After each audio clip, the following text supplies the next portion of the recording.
Hello, everyone. I'm here to talk about the election of Donald John Trump and what this means for minorities such as myself, including students who are placed under the Deferred Action for Childhood Arrival programs. To start off, this is going to be heavily focused on race and it's going to be heavily focused on status within the society because I feel like this is the most important part of the election. This is what swung the election. This is what created Donald Trump. This is what created his supporters. And it's highly impossible to talk about the election without mentioning race.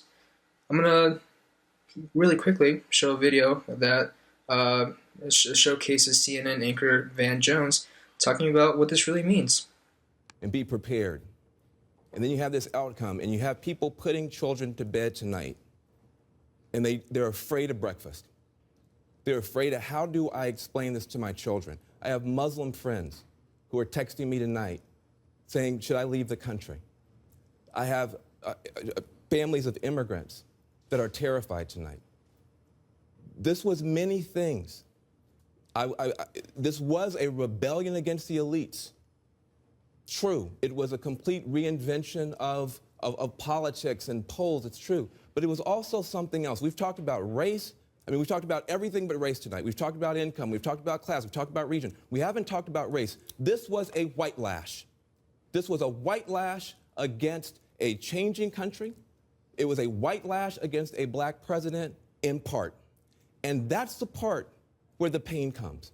And Donald Trump has a responsibility tonight to come out and reassure people that he is going to be the president of all the people who he insulted and offended and brushed aside. Yeah, when you say, you want to take your country back, you got a lot of people who feel that we're not represented well either. But we don't want to feel that someone has been elected by throwing away some of us to appeal more deeply to others. So this is a deeply painful moment tonight. I know it's not just about race. There's more going on than that. But race is here too. As you heard Van Jones just say, the election was many things. It was, in fact, a rebellion against the establishment. That's very true. It was also, like he said, a white lash against 8 years of a black presidency and 8 years of social progress towards minorities and other communities that may feel disenfranchised. It has been a complete, backlash against a white lash against that, as he calls it. Um, in many ways, I've heard a lot of Trump supporters say, get over it. You lost the election. Let's try to build the country again. So when you're telling communities to get over the election, it's a lot harder to do that when you're a minority because, as I will state again, the election poll results showed that an overwhelming majority of minorities voted for Hillary Clinton. And that is because our sentiment is that we are no longer a part of this country. We no longer feel like Donald Trump's America envisions us with that. And you want to talk about making a strong country. Well, you can't really do that if you don't listen to some of the most precarious lives in your country. And precarious means subject to change. It's non-secure. These are, in many ways, people feel like their lives, being in America, their lives are no longer secure. They are subject to change, and they are, without a doubt, just we don't know what's gonna happen. We really don't. For Daca students like myself, the future is very stark right now. We don't know if we're going to be able to stay in this country because Donald Trump has promised to remove the Deferred Action Program. And I'd like to finish college before I get sent out to Mexico. Just just pointing that out there, Donald Trump, if you're watching this video, which I doubt it because you don't care, probably.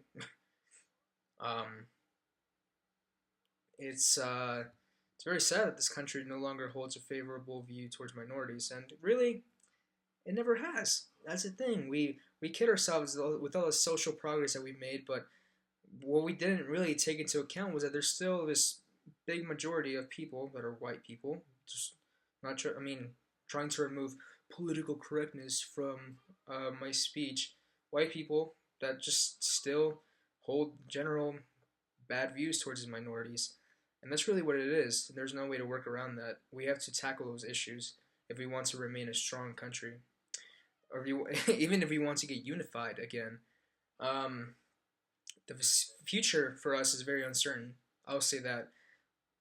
But in spite of this, though, I think one good thing can be said is that I think minority communities are now stronger within each other.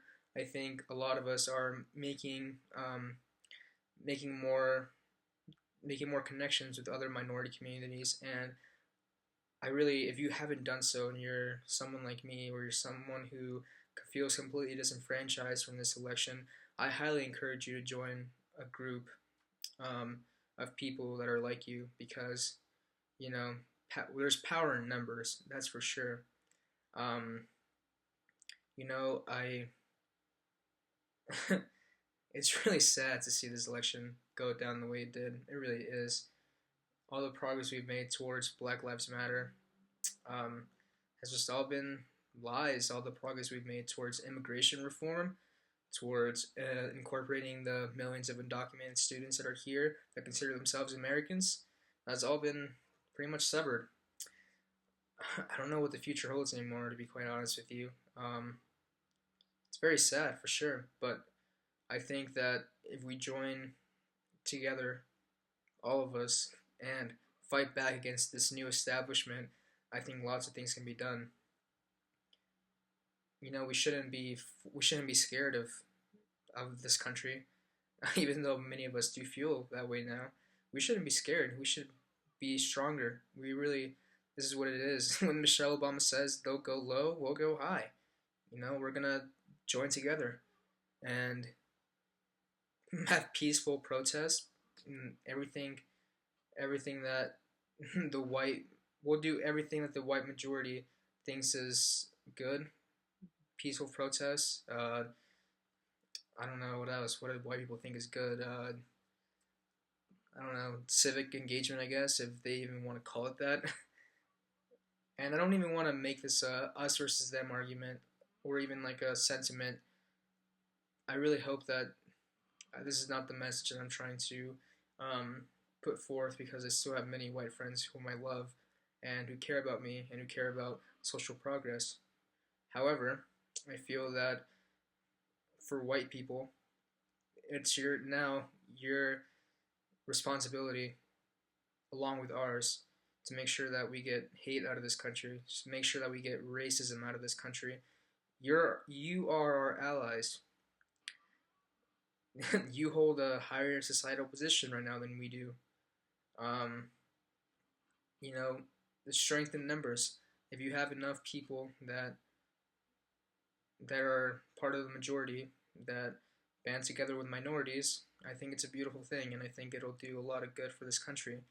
Hopefully, we'll see more of that in the coming months, in the coming years under his presidency. That will help us, strengthen our communities through the help of white people and through the help of each other, really. So please, to all my minority friends, please just stay strong. For my Daca family, make sure that you obey the law, which shouldn't be a problem because we're not criminals and we're not rapists. We're good people and we want to study in this country. We want to want to give our family the same opportunity they give us. We want to make sure that our families are fed. We want to make sure that we pull our parents out of poverty if that's our societal situation. Um, really, please, we're gonna come out of this stronger. This has been a big blow. There's no doubt about that. This has been a big blow, but we're gonna come out of this stronger. I hope. I believe that, but I do hope that we all have that same belief. This is not the time to give up. This is the opposite of that. It's time for us to stand together. It's time for us to unite. And please take care of yourselves out there. Remember, there's always resources if you're feeling like you're being targeted um, by racist people. There's resources out there if you need someone to talk to. Please seek the help if you need it. Please seek out other communities like yourself. Please do that because this is an important time to band together. Um, so apart from all that, sorry for making this video. I know it's on my gaming channel. I'm going to be making more videos soon. I just haven't really had the time because of the election. This is something that I've been studying, so I've been pretty busy with it. Um, yeah, thank you all for watching this video. Hopefully this will gain some momentum. Hopefully people will feel a little bit better after watching this. Please stay strong.